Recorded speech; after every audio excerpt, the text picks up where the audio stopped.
Menurut saya amalan ini rata-rata sudah ditahu oleh orang dan hafal, tapi cukup banyak yang melalaikan, tidak menyadari amalan yang sederhana ini dianugerahkan oleh Allah dengan pahala yang amat-amat besar.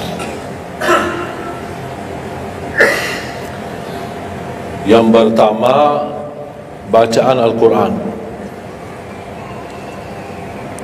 Banyak orang yang malas membaca karena tidak bisa baca, atau alasan tidak mengerti artinya.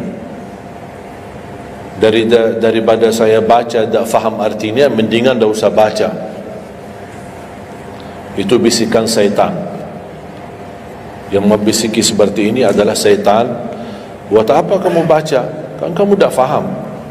Mendingan tak usah baca, supaya kita meninggalkan bacaan Al-Quran. Sedangkan dijanjikan oleh Allah SWT dan juga Rasulullah SAW, setiap satu huruf 10 kebaikan, bukan setiap amal. Semua hitungannya dengan amal. Salat 5 waktu dapat pahala 50, salat duha dapat pahalanya, salat qiyamul lail ada pahalanya, sunnah fajar sebelum azan, sudah azan sebelum salat, itu pahalanya sama dengan dunia dan seisinya, seluas dunia dan seisinya. Ini sunnahnya. Kira-kira gimana yang wajib?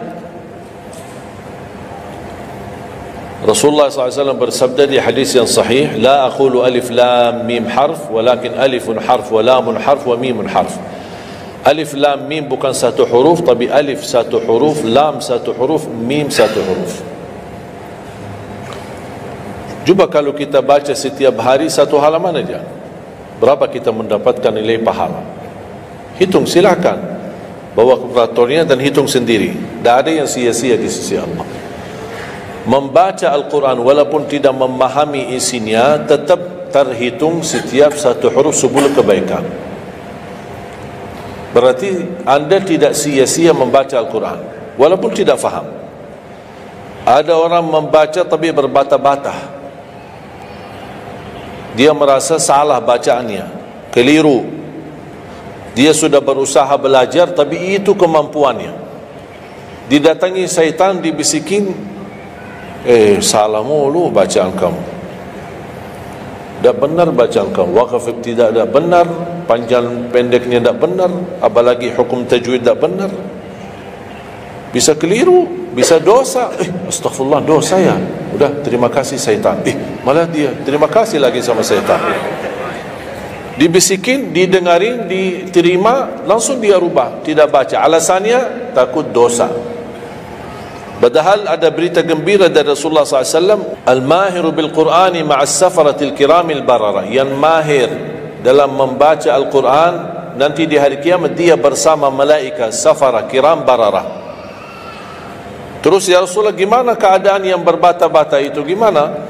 Walladhi yatata'ta'u fi wa huwa alaihi syaq lahu ajran. Barang siapa yang membaca tapi masih berbata-bata dalam bacaannya, bukan dosa, justru 2 pahala.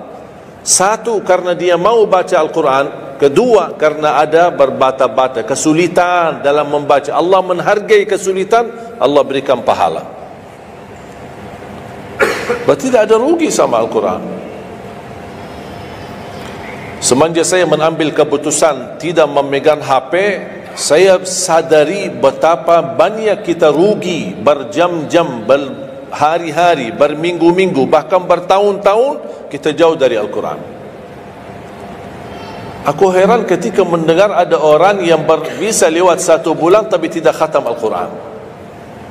1 bulan, 30 hari, berarti minimal setiap hari 1 juz, dikali 30 hari 30 juz. Ada orang 1 tahun dah khatam-khatam. Syukur kalau khatam di bulan suci Ramadan 1 kali, habis Ramadan dia tutup Al-Quran. Mohon maaf, ketemu lagi di tahun depan pas Ramadan lagi. Ini keadaan kita. Makanya orang berkata, negeri kita bermasalah terus, negeri kita politiknya begini, negeri kita selalu ada ini. Berbuatan tangan kita. Di mana kita jauh hubungan kita sama Allah, Allah hantarkan musibah sampai kita sadar memperbaiki hubungan kita sama Allah. Salatnya, Qur'annya, ibadahnya, itu kunci memudahkan dan mengatasi semua masalah. Silahkan rubahkan pemimpinnya berkali-kali, rubahkan aturan negaranya berkali-kali, tidak akan bisa terjadi kebaikan kecuali hubungan kita dari Allah Subhanahu wa taala. Semakin baik hubungan kita, semakin dekat Allah yang urus. Tapi kalau kita mengurus sendiri dan kita jauh dari Allah, ya silahkan. Kata Allah, silahkan. Wakaltuhu ila nafsi, aku tinggalkan dia untuk dirinya sendiri. Dan siapa kira-kira yang bisa mengurusi dirinya kalau bukan pertolongan Allah Subhanahu wa taala?